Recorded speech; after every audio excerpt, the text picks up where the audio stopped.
طور پہ خود چل کے جاتا ہے اور دیدار کی طلب کرتا ہے، مالک میں تجھے دیکھنا چاہتا ہوں۔ جواب کیا ملتا ہے؟ لن ترانی، اے موسیٰ تم نہیں دیکھ سکتے۔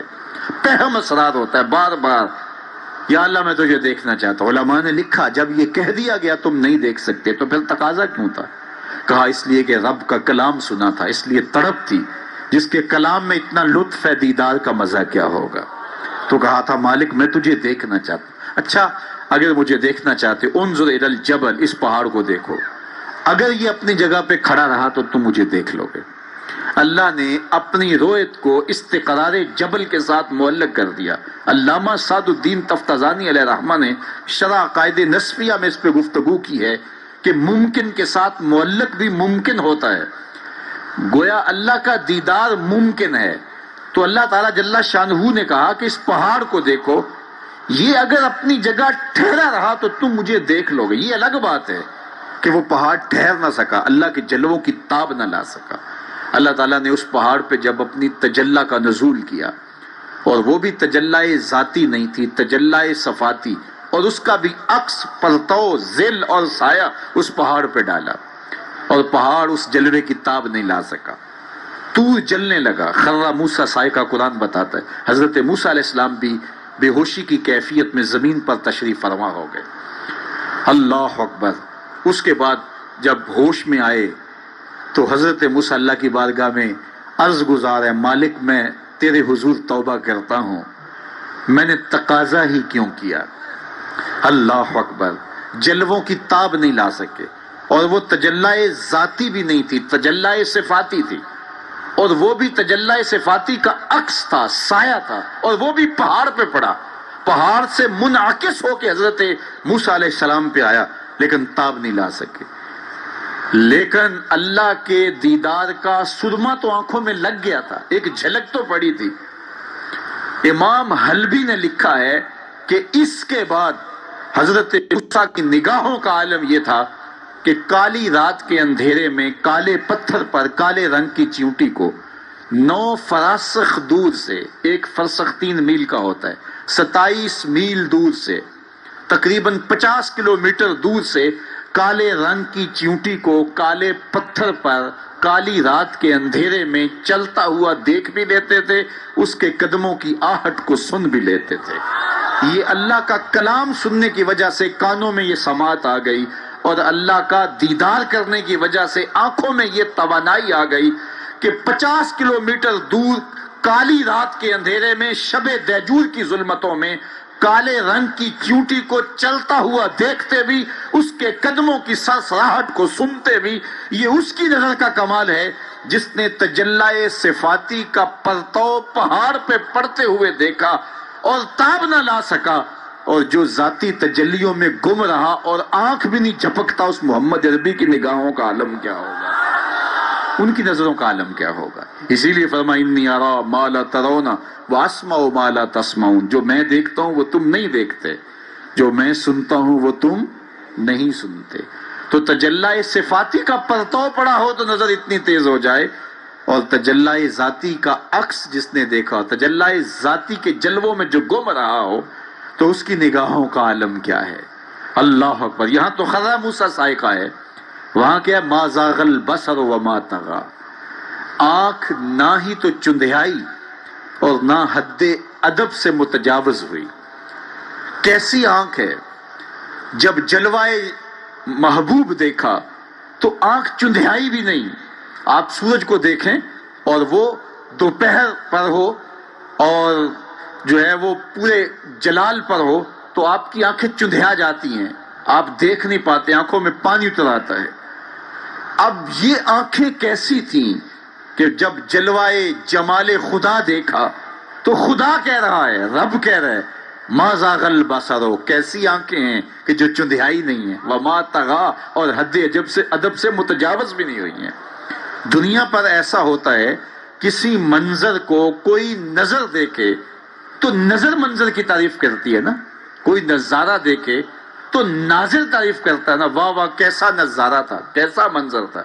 دنیا کے اوپر یہی ہوتا آیا ہے، لوگ جاتے ہیں گلزاروں کو، پہاڑوں کو، کوساروں کو، وادیوں کو دیکھنے کے لیے، تو واپس پلٹتے ہیں تو کہتے ہیں کیا منظر تھا یار، پہاڑوں پہ جمی ہوئی برف، پھوٹتے جھرنے، بہتی ندیاں، کیا منظر تھا، کیا خوبصورت درخت تھے، اور درختوں کے اوپر کیا قدرت کے جمال کے رنگ تھے۔ اقبال بھی ایک منظر دیکھ کر آئے تو واپس کسی نے پوچھا کیا دیکھا وہاں، تو انہوں نے کہا من خدا را آنجا دیدم بے حجاب، میں نے اس کے جلوے وہاں بے نقاب دیکھے ہیں۔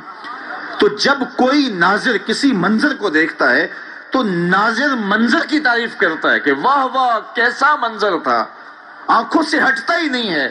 یہ پہلی مرتبہ دنیا میں ایسا ہوا کہ ناظر نے منظر کو دیکھا تو منظر کہنے لگا واہ کیسی آنکھ ہے جو نہ چندھیاتی ہے نہ حد ادب سے گزرتی ہے۔ یہ پہلی بار ایسا ہوا، ما زاغ البصر وما طغى۔ تو محبوب کریم نے، اللہ اکبر، اگر یہ کہا جائے کہ حضور کی روح نے معراج کیا تھا، یہ خواب دیکھی تھی، تو یہ آیت اس کی دلیل ہے کہ جب خواب دیکھی جاتی ہے تو یہ آنکھیں بند ہوتی ہیں۔ خواب خیال سے دیکھی جاتی ہے، وہ ایک خیال ہے جو پرواز کرتا ہے، اس کا تعلق دماغ سے ہوتا ہے، اور اگر روح کا دیکھنا ہو تو وہ روح بھی آنکھوں سے نہیں دیکھتی، ان آنکھوں سے، اس کی روح کی اپنی آنکھیں ہیں۔ تو جب آنکھوں کا ذکر کیا کہ آنکھ چندھیائی نہیں اور حد ادب گزری نہیں، تو محبوب پتا چلا کہ جو جلوہ دیکھا تھا وہ خواب میں نہیں دیکھا تھا، وہ اس آنکھ نے دیکھا تھا۔ جو جلوہ دیکھا تھا وہ آنکھ نے دیکھا تھا، اسی لیے تو بات آنکھ پہ ہو رہی ہے، ما زاغ البصر وما طغى، آنکھ چندھیائی نہیں، حد ادب سے گزری نہیں، تو معلوم ہوا کہ جو دیکھا تھا وہ آنکھ نے دیکھا ہے، اسی لیے تو آنکھ کی بات ہو رہی ہے۔ اور پھر ایک اور بات سنو، آگے قرآن کہتا ہے ما کذب الفؤاد ما رأى، جو آنکھ نے دیکھا دل نے اس کی تکذیب نہیں کی۔ یعنی جب آنکھ نے وہ جلوہ دیکھا تو آنکھ نے دل سے پوچھا کہ یہ وہی ہے، چونکہ دل میں تو وہ پہلے ہی رہتا تھا، دل میں تو بسیرے پہلے ہی تھے، دل میں تو پہلے ہی تھے۔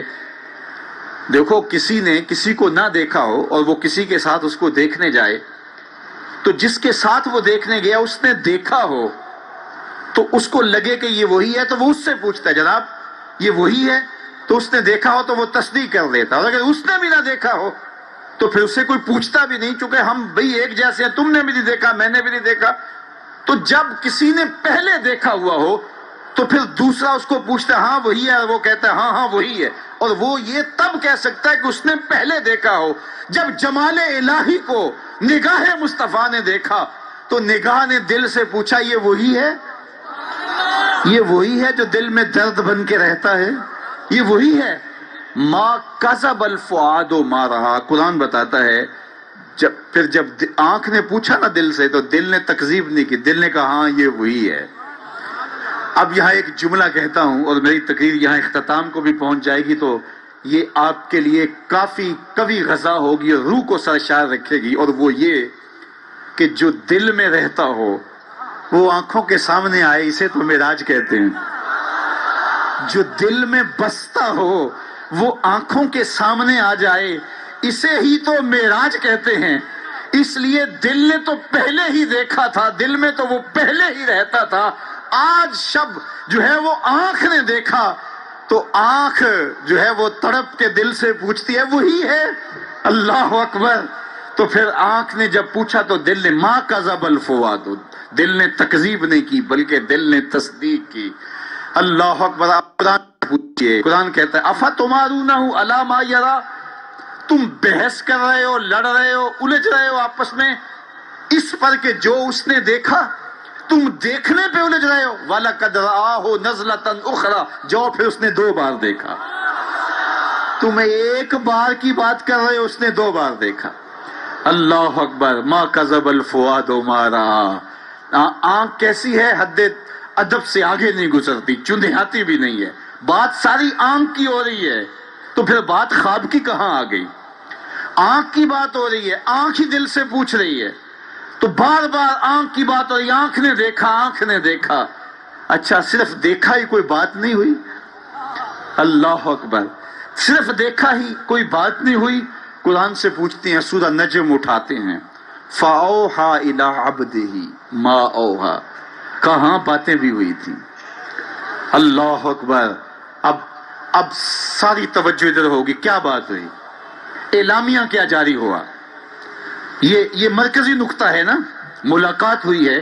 اب کان کھڑے ہو گئے. پھر کوئی بات بھی ہوئی. جواب آیا ہاں ہوئی. فاوحا، ہاں بات ہوئی. فاوحا الی عبدہ، اس نے اپنے بندے سے کوئی بات کی. اب سماعتیں رک گئیں، سانسیں بھی رک گئیں. اب سنیں تو صحیح کیا بات ہوئی. اب سنو کیا بات ہوئی. اور اس بات پہ بات ہی ختم ہے. کیا لفظ ہیں اور کیا قرآن کا اسلوب ہے. قرآن تو واقعی اللہ کا کلام ہے. پھر ذرا سنیے ذرا کیا منظر ہے، لطف کیا ہے کہ ملاقات ہوئی. ملاقات کو قرآن بیان کر رہا ہے. آنکھ جھپکی نہیں ہے. بات قرآن بتا رہا ہے. آنکھ نہ جھپکی ہے، نہ حد ادب سے آگے گزری ہے. یہاں ایک اور بات عرض کرنا چاہوں گا.